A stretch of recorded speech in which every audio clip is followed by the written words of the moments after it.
Greetings to you, our WOW TV viewers, and welcome to our current affairs show, Nation Builders. Your host, my name is Sarah Odwa Magivi, and as you know, we are busy preparing as South Africa for our local government elections. And we are continuing with our local series for the local government elections 2016. With me at Luthuli House today is Comrade Zizi Kodwa, who is, of course, the spokesperson for the African National Congress, which is not obviously only the political party that is canvassing for the local government elections, but also the party in government. Comrade Zizi, most welcome, and thank you for joining us. Thanks very much, Sarah, and welcome to Luthuli House.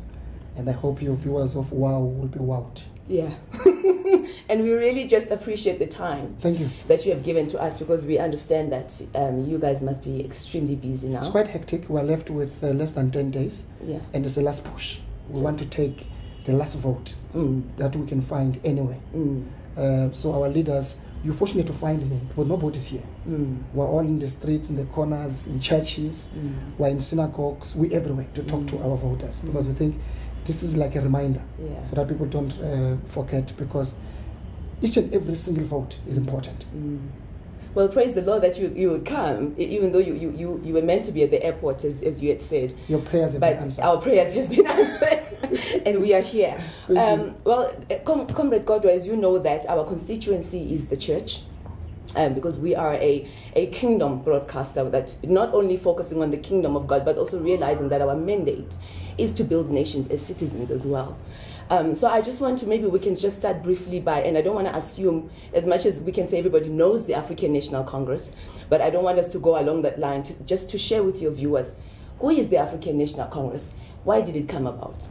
There's an interesting history in the formation of the ANC, and this history sometimes does not come always. That from its inception, the first president was a pastor, and a lot of religious leaders subsequent to that became leaders of the African National Congress, and they played an important role in the formulation and the formation of the African National Congress. Most of the principles and policies of the African National Congress are based on the religious beliefs. If you were to take, for example, the Ten Commandments, literally each and every of the clauses of the Ten Commandments you'll find in the Freedom Charter. The clauses of the Freedom Charter. So the symbiotic relationship is on the basis of how religious leaders have always associated themselves with the African National Congress. The only reason is that religious leaders, or Christianity to say, we do not pray a neutral God. We do not pray a neutral God. We pray a God that is always looking after, is always with the poor.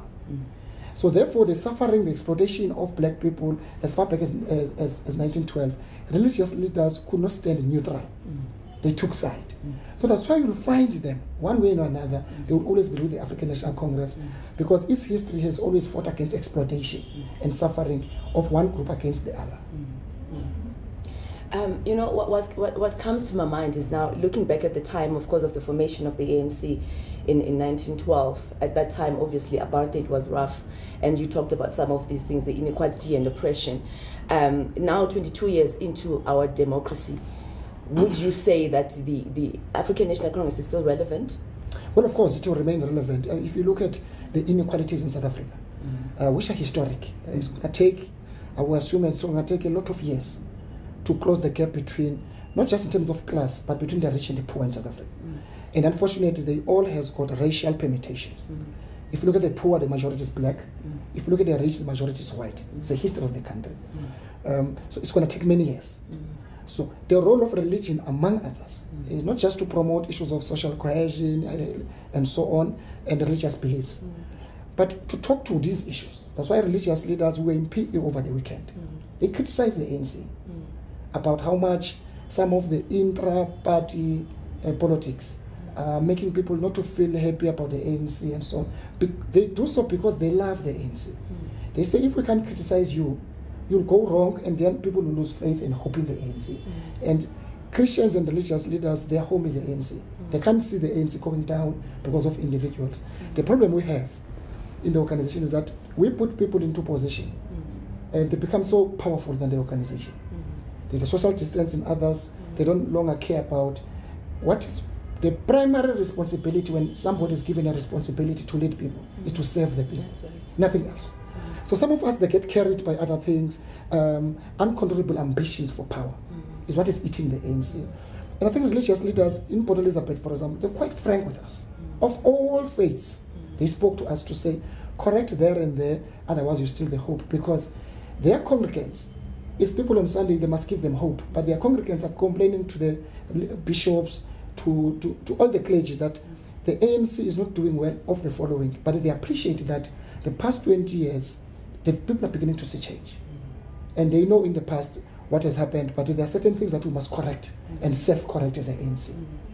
So would you say that then, looking back at the historical relationship, as you're talking about the symbiotic relationship between the African National Congress and the church, and I'll specify the church at this point because that is the constituency that we are focusing on. Would you say that relationship is still as strong as it used to be? And does the church still have a voice that is strong enough to be able to speak to the African National Congress, particularly in issues of morality and all of those? Absolutely, and I think that's why we've always welcomed. The strength of the ANC is to listen to a differing voice. And out of that, the ANC gains strength. Because when we close ourselves in one room, you may think that we agree, because at the end of the day, what we say in public may reflect an organization that has no dissenting view and so on. When you listen to people outside, including the voice of the church, the voice of the church must be that which represents the views of the people. If people are against the ANC, it must be the church that stands up and say no. For example, there are issues of morality, moral generation and so on, which have been raised about leadership of the African National Congress, including some of the policies we've adopted. We do listen to that voice. But as you are aware that the leadership of the religion itself as a sector, many of them, interestingly, they are members of the ANC in their own right.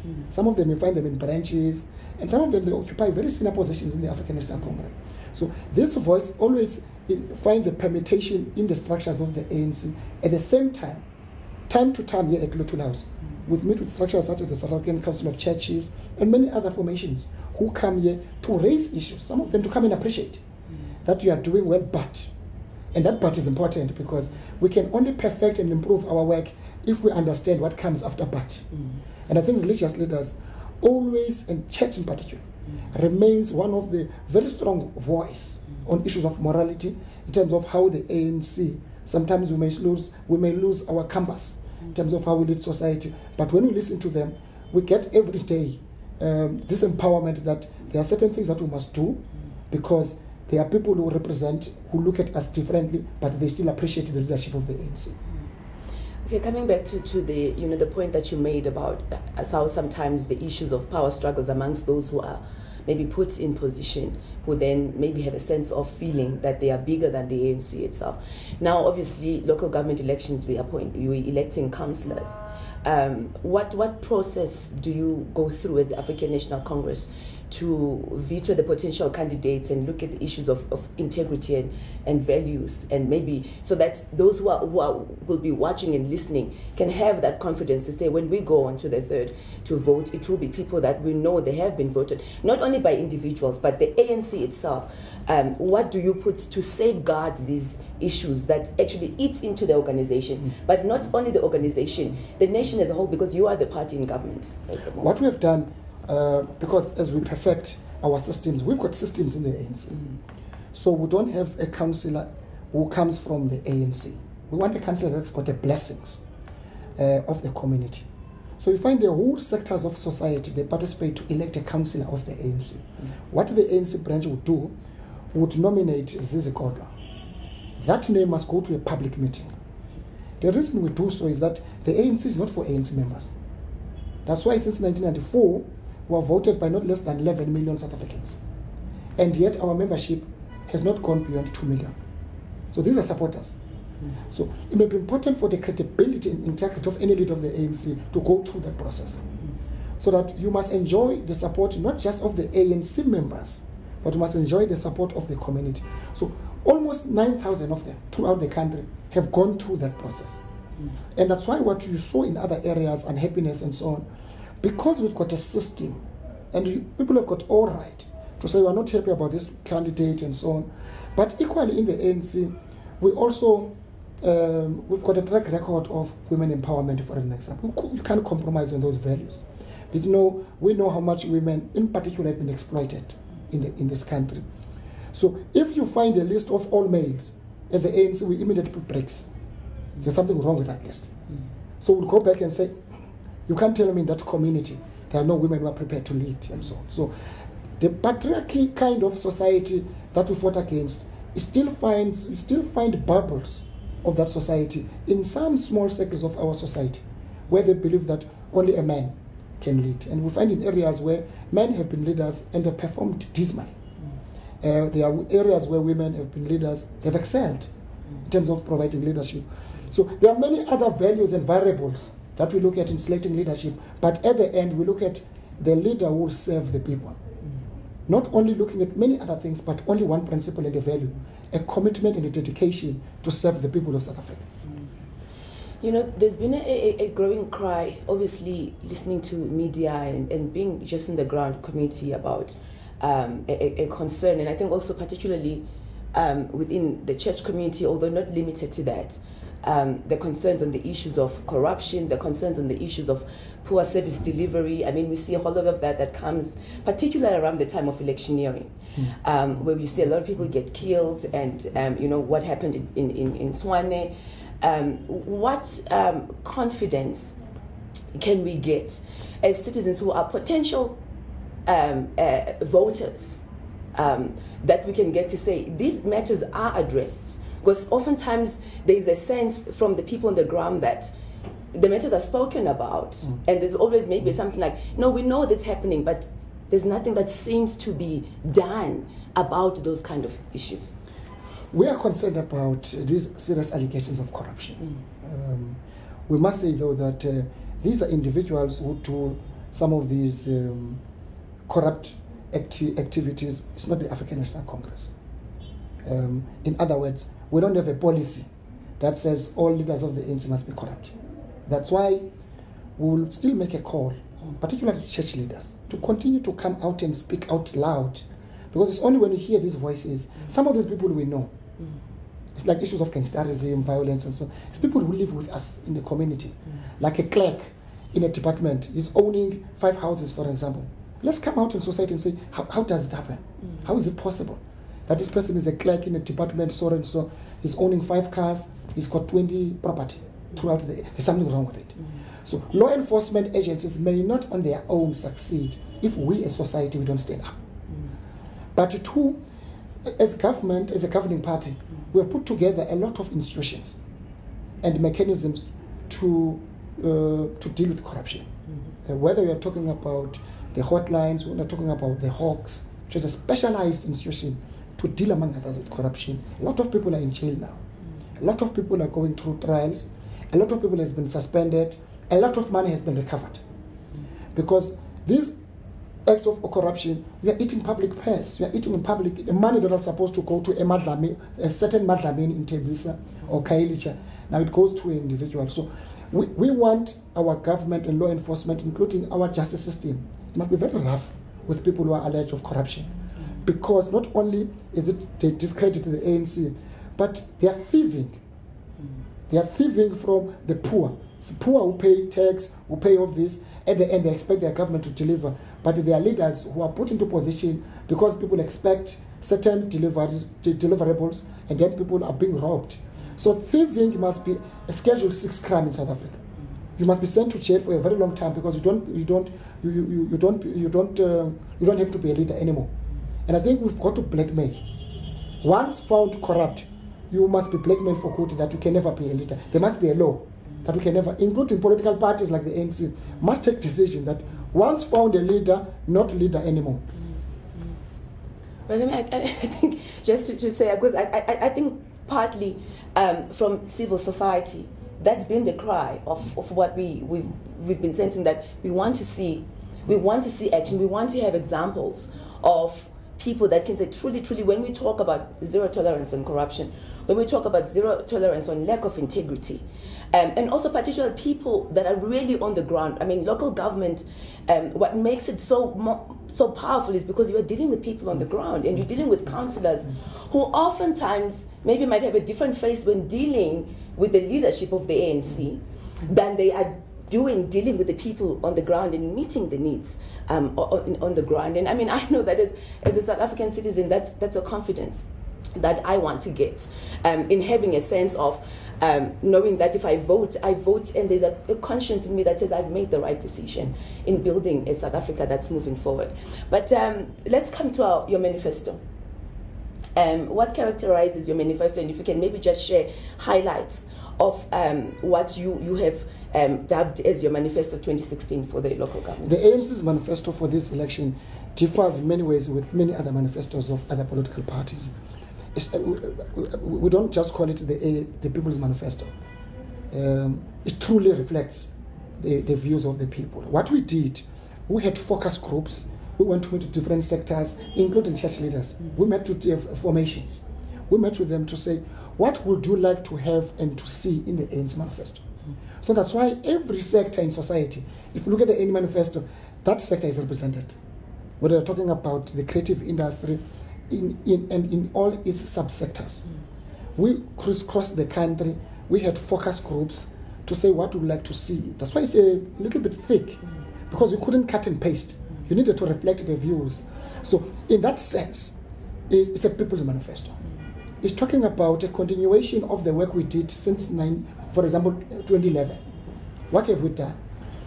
Our assessment is that the cry is no longer about we want services. It's no longer we want houses, we want water. There's very less of that. The cry out there now is about quality service, the quality of a service.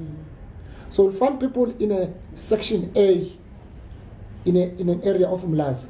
They're no longer complaining about houses because they now have got RDP houses. But they are complaining about the fact that the tap is outside. They want the tap to be inside.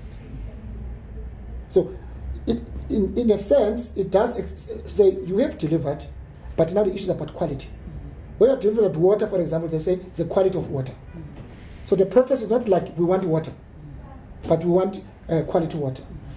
Education, for example. The issues are no longer access to education now. We've gone past struggles of access. We've got almost 1 million students in the system, particularly the increased numbers in higher education are quite overwhelming. What is important now, including the fees must fall, was the quality of education. So what we think our manifesto has done then is focus on quality. That's why, among others, we want to appoint in position in government, we want people with skills and competent. We don't want someone because you sing a lot of toy and that can make you a CEO. Can't be the only criteria.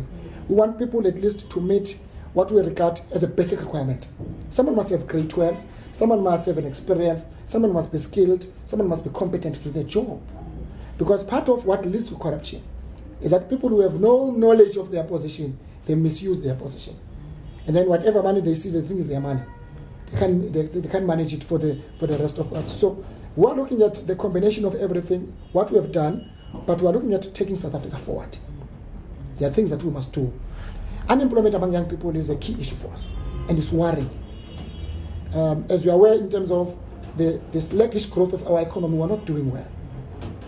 For what we call as objective factors, issues that have got nothing to do with us, we have no control over, because we're not in an island. What happens when Obama sneezes? The rent goes down. When Obama decides to hit another country, the rent goes down. We have no control over those issues. They happen out of our own control. So we will continue to face those issues, but we'll do our best to grow the economy at least above 1%, so that we're able to maintain, at the same time, to create a possibility of jobs. That's why we're focusing on infrastructure projects, because we think in one way or another it will continue to give us an opportunity to give more jobs, particularly to young people. While we are on the job creation opportunities, is it really government's responsibility to create jobs, or there are other factors that perhaps are at play when we talk about job creation? It is one thing that we must do, and I think we have not done well. In the first instance, we must change the control, the management of the economy. 70% of South Africa's economy, 70% of its economy is in the hands of white males, not even women. 70% of South Africa's economy. And all of them, if you can't break down that monopoly, you won't be able to do anything. So you can only expect that our people have got an expectation to the government. Government must work everything and do everything it can or it could to transform the economy, so that the private sector itself must play part to absorb the unemployed.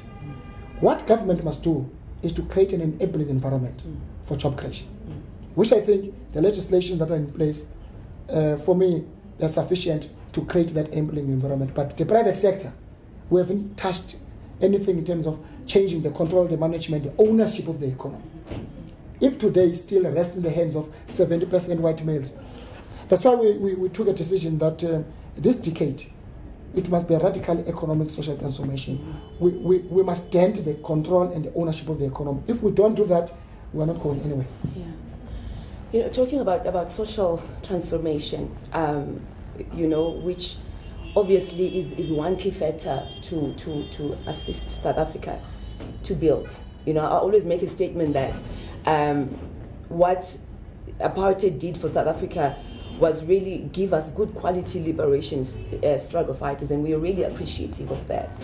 But at the same time, and this is my opinion now, and we can discuss it, but at the same time, then when we moved or transcended from a liberation struggle to nation building, I don't know, and I don't think that I could say that perhaps we all thought properly what would this mean and what would this take. And that's why I was asking you the question to say, do you think it's really government's responsibility? Because there is a misconception within South Africans generally that government must do everything for us, and sometimes that misconception gets increasingly stamped around election time, when the manifestos go out and the promises go out, which then often again say, no, you guys can sit back, and so we'll build you the RDP house, but then you're going to come back to us again, and you're going to want the tap, and you're going to want the ceiling.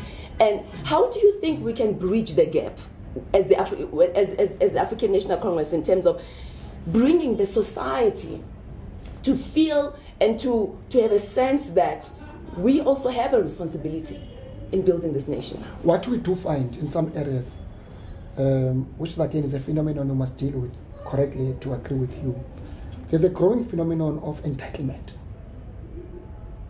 And I think to some extent, in few years to come, it may kill the very same active citizen that we want to build.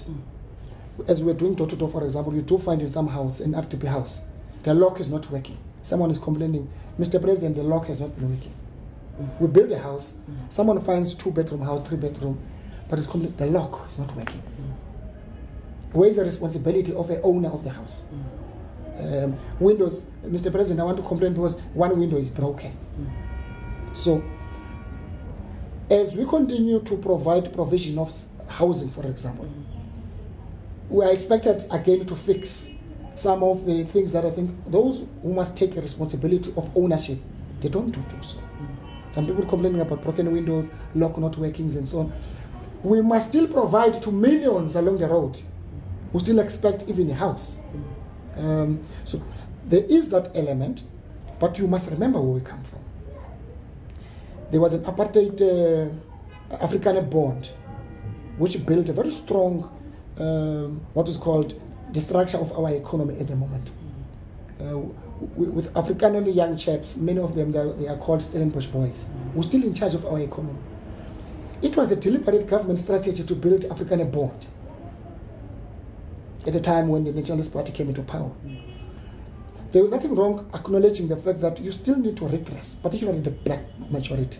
There must be a government deliberate intervention to lift up the standard of the black people, so that you close the gap between what we call a first economy and the second economy. And you can't theorize about the second economy. So you take a deliberate strategy, including BE, scorecards, and so on, So we've got to take strategies clearly to intervene in the economy to lift up the people from the second economy, who are in majority, in order to get them to the same level as the first economy. Otherwise, you look at a city like Cape Town. It's a city with two cities. If you land at the airport, you find the slums. Up to past Langa, Etlon, both colored and African people are the most poorest in the Western Cape. But as soon as you pass Pinelands, Mowbray, going to town, you find a Europe. It's a city with two cities. Is there an attempt to close the gap? No, there isn't. All what you see, both in terms of the delivery of a government, there's a clear strategy to keep the gap widening. So the delivery goes to the first city. The second city doesn't get any provision of services. So, unless all of us we share a perspective that says we need to do everything we can to lift people from the second economy, we continue to have protests as long as majority of people, they still find themselves in the second economy. Because those in the first economy, for them, they won't even care to vote. When they vote to maintain the status quo, not to change. Because for them, they are comfortable. And this is the kind of a society we live in, characterized by inequality. And that inequality, like I said earlier, it has got a race. You won't find within the first economy a lot of black people. Not because they can't own or they can't run any business. It's because historically, black people have been subjugated as a group. Colored people, African people, Indian people. It's only now that few of them who don't even constitute a big percentage are beginning to make their way slowly to the first economy through government interventions. You spoke earlier on about the, well, obviously when you were introducing the African National Congress and historically that the men who came together at that time were men of God. In fact, interestingly enough, Comrade God, I was reading, I think it was the very first manifesto, and it said, point 13 of that manifesto, it says, we believe in the divine destiny of nations. And I think that attracted me as a Christian in understanding that South Africa is not just a nation that just plays in a ground, but it has a destiny beyond, a destiny that's bigger than itself. And there's always been a pattern in South Africa leading the trail. I mean, now we know with democracy and how we shifted in 1994 when people were expecting a civil war, but we didn't. And the constitution and all of those that really set us in Africa and gives us a huge responsibility as a nation to say now we are big brother, and whatever we do as a nation, the rest will follow. How seriously do you take that as the African National Congress? Just to rewind back your point, if you look at some of the high-level delegation that were sent from South Africa to meet the ANC leadership in exile, part of that, you look, we were talking about Francis Labart and many others, the delegation that led, who went to meet the leadership of the ANC, there was always one or two people representing the church, the religion. So we learned from that wisdom. For an example, the fact that we could not take a route of a civil war, in the ANC, we were ready. But we were influenced, among others, by church leaders. That, look, let's go to a round table.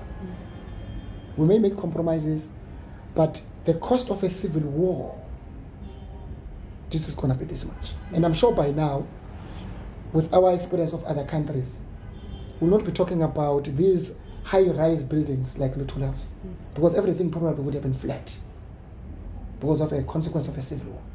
So we took pride, we do take pride to the advice of religious and church leaders who said to us, who prayed, many of whom we are talking about emeritus bishop, who was, among others, at the center of struggle, not as an ANC member, but always on the side of the poor. That's why we will find him in Toys at the time and so on, preaching God that give us peace. But at the time when we were prepared as an ANC to take up arms, it was people like him who said, no, go and negotiate. And that experience is what everybody throughout the world is appreciating of the ANC.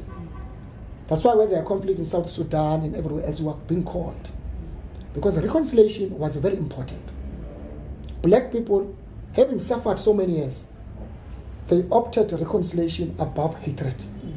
Even today, I mean, they continue to be insulted, to be called many names, animals, baboons, and so on, they still opt to reconcile because of the power, I think the power of God and the power of religious and the church leaders within the ANC.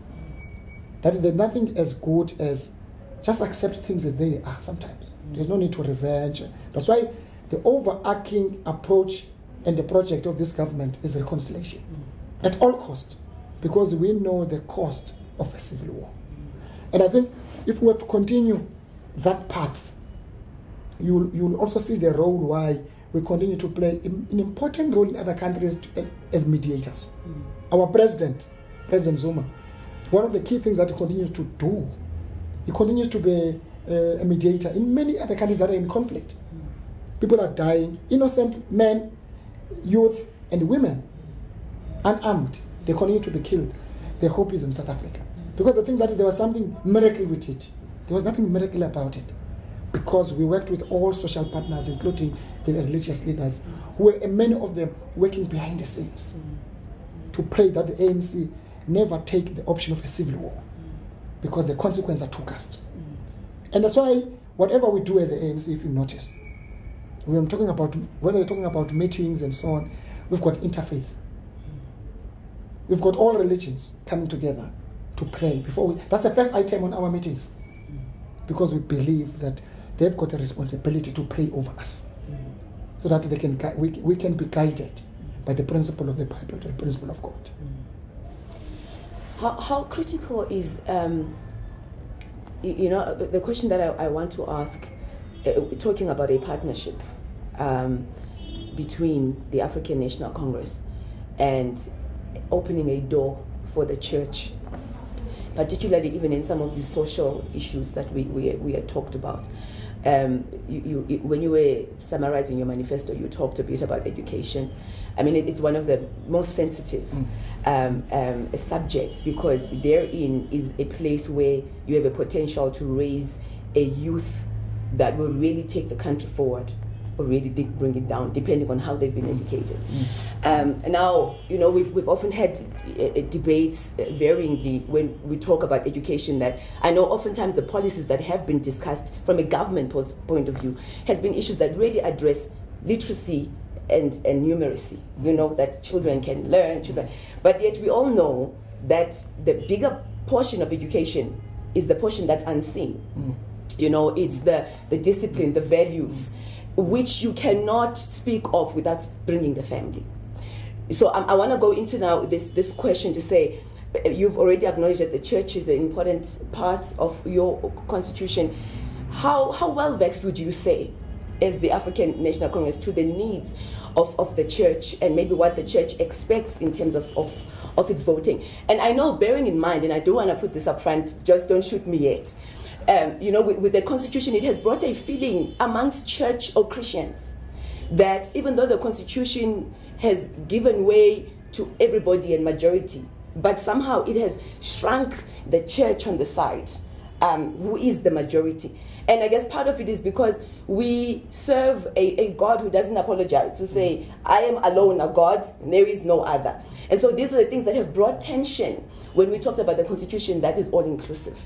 So I was just saying that as a by the way, that maybe have brought some tensions in these 22 years of really being able as a church to speak openly about some of these issues which the Constitution allowing you open. So coming back to that point, with the Constitution of the church, just how well vexed would you say is the ANC in these needs? I think as a country we have one of the best constitutions.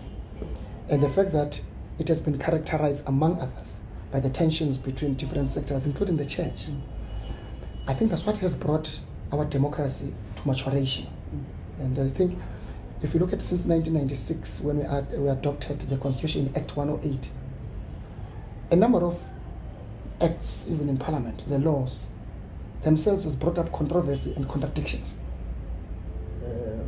Where they're talking about termination of Termination Act and so on. We had issues with the organized churches and so on. But you must appreciate that one of the things our Constitution is very strong at is the Bill of Rights. And sometimes the Bill of Rights versus certain values and so on, there are contradictions. And the reason our democracy continues to be among the best in the world is how we manage these contradictions without compromising the Bill of Rights. And I think the appreciation has been that we come from the terrible past. Whatever we do, we can't go back to the past. How do we ensure that we advance the Bill of Rights, at the same time the values of our beliefs, systems, but without compromising the individual rights? And it's a necessary kind of what I call unscripted leadership at times. Yes. That you don't go according to what is written in terms of the law and so on, but how do you manage these contradictions with a view to go forward? I know there are some debates now which are putting the ANC into coalition with many church formations and so on. There's a debate which is going on about recognition of sex work, for an example. It's not a policy at the moment. We haven't expressed a view on the ANC. I know there's a very strong view from the church for us about it. And I know at a certain point we'll have to engage with these issues. Very uncomfortable for all of us. We've been through this route before with a number of laws which many church leaders have described them as being anti-God, for an example. And I think it is precisely that which made us to be who we are, that we accept each other coming and holding their different views, that we have a responsibility to build a country. And I think that is a uniqueness of our constitution, which I think is something that we've got to appreciate. Because if we say we're a secular state, with all the problems that many countries are going through now, whether they're talking about Nigeria, which many of those problems are based on religion.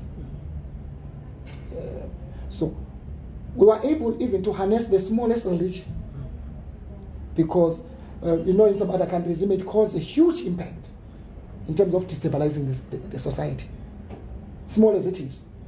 So our strength, again, being guided by religious leaders, is that, look, harness our diversity is our strength. Otherwise, we could say in South Africa, 80% of our society is Christian, and therefore everything is going to go according to the Christian beliefs. I don't know how many smaller other beliefs are there, if they were to come together and cause huge instability in the country. Again, going back to the point I made, if you look at the ANC meetings, they all start with the interfaith. And you've got the African, traditional, you've got the Rastafarian and so on. Many of them, you may not think they exist in South Africa, but if you go to the ANC meeting, you realize, oh. And then you've got, at the end, the mainstream church, who would come and then close whatever session that is there. And I think it is that strength that we've been able to provide leadership in society, because stability of our democracy has not come out of just maturation of leadership, but it's appreciation of reality. That one act may just cause a lot of harm to our people. You see, the absence of a family unit to our society, in some areas you can feel it. Strongly. Very strong. I mean, if you go to Western Cape, some areas that are infested with gangsterism. If you go to some areas in Port Elizabeth, you meet with these young chaps at the age of whatever, you realize there's a problem. During the Mandela Day, we went to a rehabilitation center in Pretoria, about 6,000. The youngest addict is 9-year-old. Without asking, close your eyes, you really come to a point immediately. There's a problem with the family here. At that age, you're an addict at 9. When did you start smoking? Because remember, you did not start at 9 when you're an addict. You started a few years before that. The oldest is 14, and yet there are more than 6,000. And this is a future of the country. So already, that tells you we have a problem. And we took a sample, we went to 2-3 families of those addicts. When we got there, we realized, no, that's why these young chaps are there. There's no family unit. Basically, there's no family. There's no structure. And I think it's one of the issues we must focus on. Government can't do that on its own. And I think that's why we must disabuse the notion that government must do everything, the issue of that entitlement. Government can't build broken families. And I think it's important that is where the role of the church becomes in. In fact, I wanted to go to that. That is the point where the role of the church comes in. Beyond just meeting together on Sunday through a synagogue, through a church building and so on, but going to talk to these families, to give them some semblance of hope that whatever difficulties people face today, there's tomorrow, there's hope. And hope is important because what a religion does, essentially, is to always imbue the sense of hope. And I think when you go through the breakdown, complete breakdown of families, people have almost come to a point that there's no hope. And I think that is where we will always harness and work together with the church in particular. Because it must bring back this hope. The breakdown of families to us may give us serious problems. Yeah. So far, the issues social ills we experience are a consequence of a complete collapse and the destruction of a structure called family. Yeah, that's right. Well, you could, on that point, you spoke about platforms that, you do have platforms that are open, and I just want to maybe give us one or two that you can show what platforms can churches go to, that they can approach when they say, look, we can help. We want, whether it's now at local government, at municipalities or provincial, because you find some saying, I can help, I have a solution maybe for education. And so what platforms, because part of what WOW TV's mandate is with this current affairs is to teach the church itself. Because there's also been a notion within the church for a long time that we are just within our four walls on a Sunday and we pray alone, but then we feel like we are not part of the nation, and that we have not participated actively, perhaps, particularly after democracy, where we felt, okay, we've done our part, we prayed and God answered, and we finished. So now you find that there is this divide between government and the church. What platforms are there that the church can now fully tap into and engage, so that we move away from a notion of it's us, the church, and it's you guys, the government, and then there's this finger pointing that's not taking us anywhere? Like I said earlier, what is more encouraging is that a lot of church leaders, in their own right, are part of the ANC, some of whom are leaders in the African National Congress. And they do raise these issues to the structures of the ANC. There could be few of those. In a form of a structure, we've got chaplaincy in the ANC. We've got a chaplain general at a national level, led by a renowned Reverend Methodist. In different provinces, we have chaplaincies as well. Time to time, quarterly, we do meet with formations representing different churches, and the biggest being the South African Council of Churches. Bishop Mpumulwana, every time, we must remember, he's also the Member of Parliament of the ANC in Cape Town. But we can't meet with church leaders at the point of instant or because something has happened. We must find a path that says that which must not happen, so that we must avoid to meet there's an incident there and so on. And they're quite regular at Luthuli House, I must say. They're quite regular at Luthuli House to talk about, including these elections. Not only about the manifesto, but when we're evaluating the performance of the ANC over the past period since 2011, it's among others who raised quite serious issues about how the ANC has performed, pointing certain areas. This even names to say this leader there performed so badly, because to mistreat people because you are a what councillor, these are people of God. You are ill-treating people of God. That's why they would come here and say, we don't want the councillor who's corrupt. We don't want the councillor who does not call meetings. We don't want the councillor who gives jobs or tenders to his family and so on. Because you've got to look after the people of God in a manner in which you would like God to look after you. And this is what the ANC, sometimes, most of its scripts, when you're talking about the constitution and so on, they are underlined by religious beliefs, that you've got to take care of the people you are leading.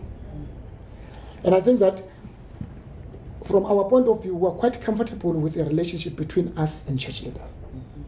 But it can't be perfect, it can't be enough.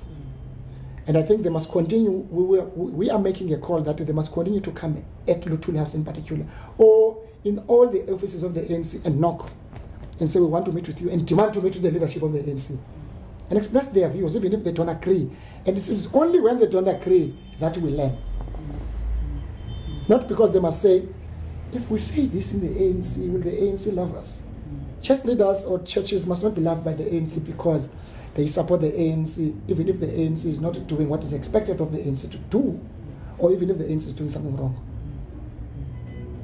Well, as we're going towards wrapping up our talk, over the years, with the lessons that have been learned, particularly between this partnership, what would you say to the church to say, this is what as government we would like you as the church, if you really truly going to help us govern, this is what we would also like from you. What I think the church must appreciate is that the ANC is like a living organism.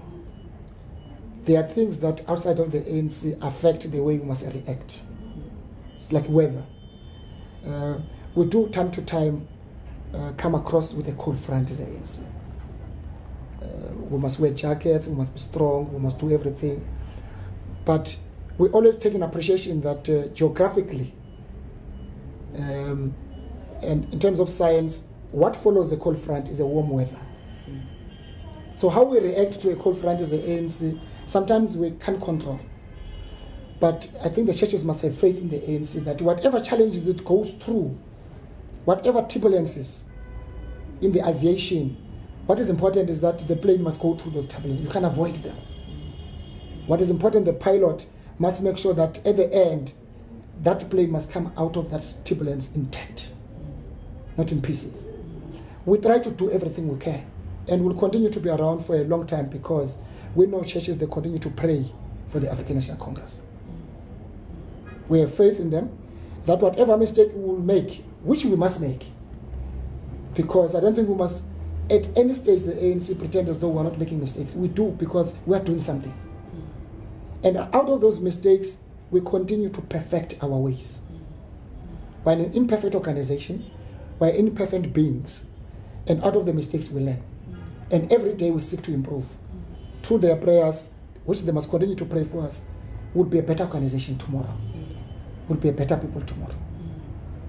How important do you think it is, Comrade Godward, to be able to acknowledge and accept, maybe, and I'm talking about an issue of integrity, the wrongs and the shortfalls, because sometimes one, whether it's by perception, gets that sense that there's almost a drive to say, no, nothing is ever wrong. Everything seems right. And I think, sometimes it creates an impression because, as you rightfully say, we are new in the democracy. We are going to make mistakes. We were not in a school where President Zuma was taught to be president, for example, or President Mandela, and where we are. But I think sometimes from the citizen's point of view, the feeling of disgruntlement comes from the sense of there's no ownership sometimes, corporately, for the public to know we've done wrong. I mean, we are parents. At some point, and even where you've done wrong, even to your child, you are able to say, sorry, that was wrong, and I acknowledge that it's wrong. We are going to fix it, compared to, no, but we are fine. How important do you think these perceptions, because there has been an argument even about media, and we watch TV, we know where there's the fights now, and media seems to be taking its own stand, and then there's this whole argument, I'm trying to prove you wrong, and this one's like, I'm not wrong. How important do you think these perceptions eat into the fiber, and even as the political party, because when people have a different perception, how wrong they can be in then making a decision of who they are voting for? The reason the ANC has survived 104 years is its ability to acknowledge and own up to its mistakes. Earlier I spoke about a system. It's believing in that system first, that the system can never be perfect, especially if it's made by human beings. And I think as the leadership of the ANC replenishes, new blood comes in and so on, new things get introduced, and mistakes in the process are committed. That's why we existed 104 years, is ability to own up to our mistakes and self-correct. Because you can only improve on your policies if you self-correct, because policies themselves are not perfect. You only learn as you implement that perhaps this policy should have done this. Only when you implement. Can't be perfect if you are not implementing it. Because you don't understand its weaknesses, shortcomings. The downfall of any leader is the one who believes that he's a Mr. or she's a Mr. Know-it-all. That's a cul-de-sac. That's a dead end of any leader. Always assume that you are prepared to learn. Or the starting point must be that I don't know anything. It's better to be like that, I don't know anything. Because immediately you take an attitude that says, I'm a leader, my responsibility is to lead. In that statement, there are elements of dictatorship. There's a possibility that you could take decisions because you think people respect you because you are a leader. People don't respect leaders. They respect the conduct and actions of a leader. That's right. That's what people respect. Then they respect your leadership, not a leader. And I think the ANC, every time, if the reason we are talking to people through door to door, we are learning and we are beginning to see our mistakes. We tell them frankly and honestly, here we made a mistake. We correct the mistakes. And I think that's why people continue to show and bestow their confidence in the ANC, because they can see where there is an overcry, there's public cry about anything, whether they're talking about e-tolls and Gauteng and so on. We're a listening organization. You've got to listen and say, this is what people want. Without being a populist organization, we must avoid to take shortcuts. Because we could be under pressure so much that shortcuts, you take a decision and implement it tomorrow. No, you must always take a long-term view. You must always take a long-term view. Because shortcuts, there won't be ANC now, since 1994 we took over, if we were taking shortcuts on many issues, which were serious facing our people. I'm going to, our time is up, but we're going to finish it. And I want to ask something that's controversial.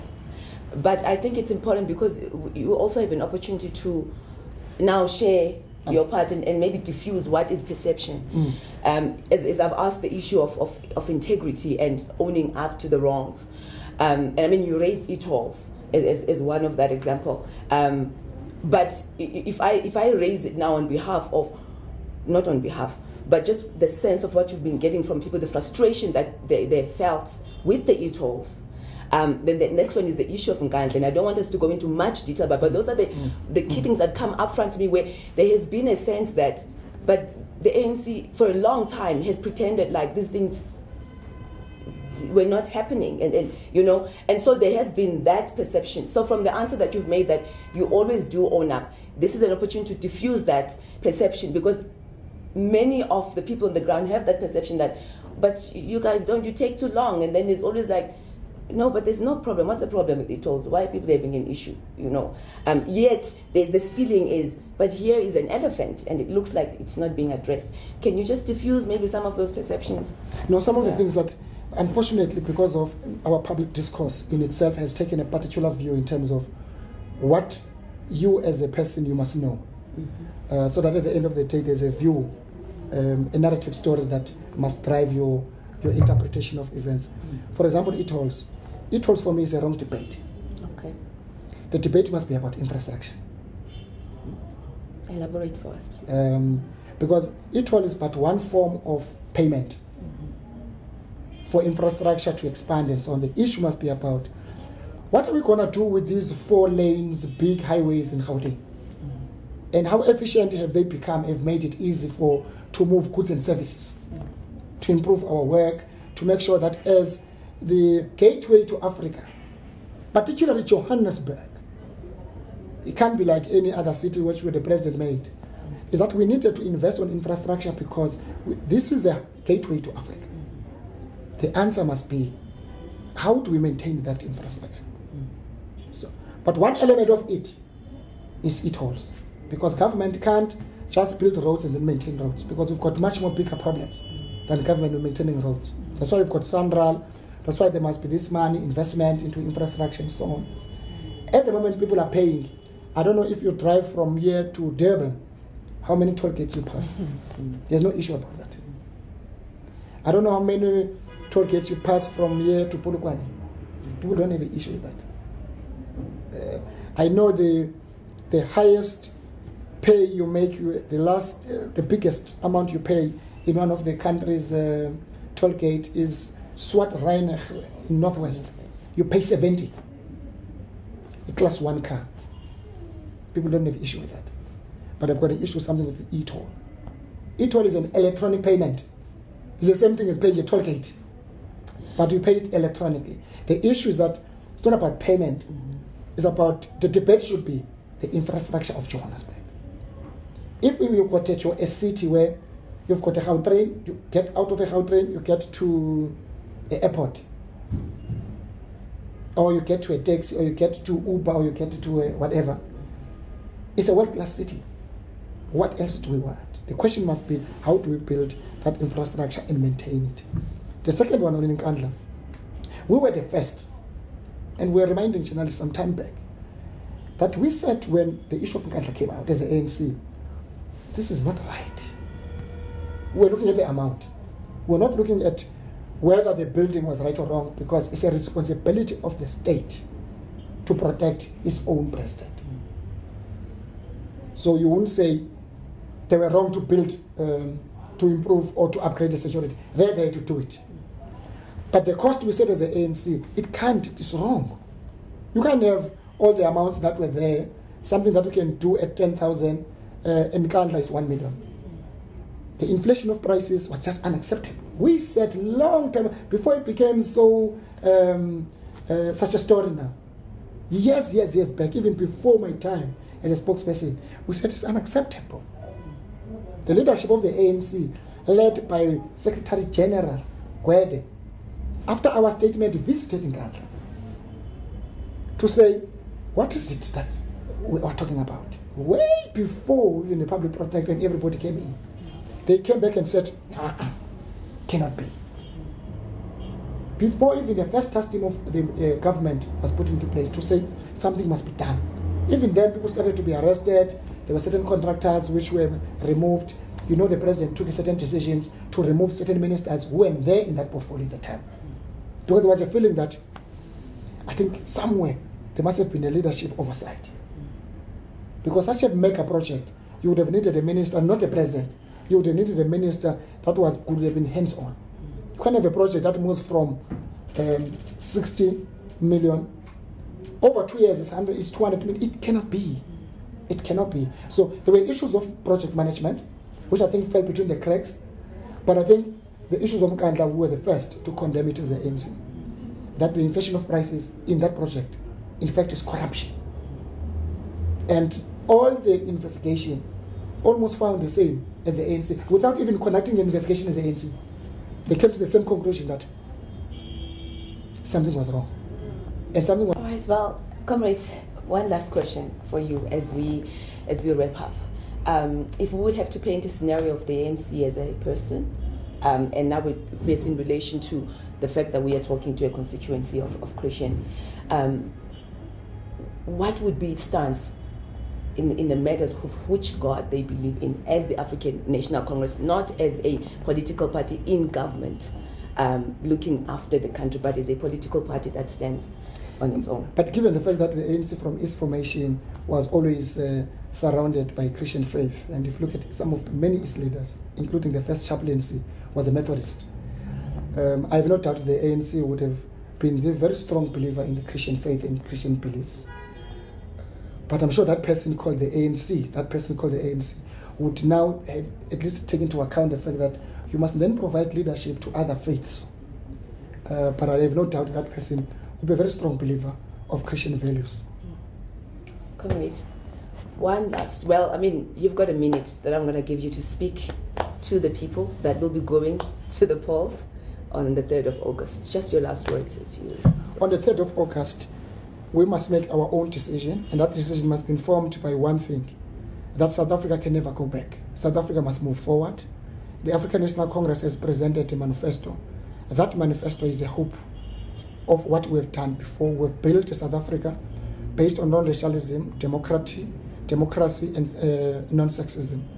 Let's work together to build a new South Africa, a South Africa that is prosperous. Only through people of God can make us the ANC to win, and make sure that we build on these strong values of Christian faith, and the church must continue to be the anchor of the African National Congress, including its government. We'll see you on the 3rd of August when we announce the ANC as the overall winner because of your vote.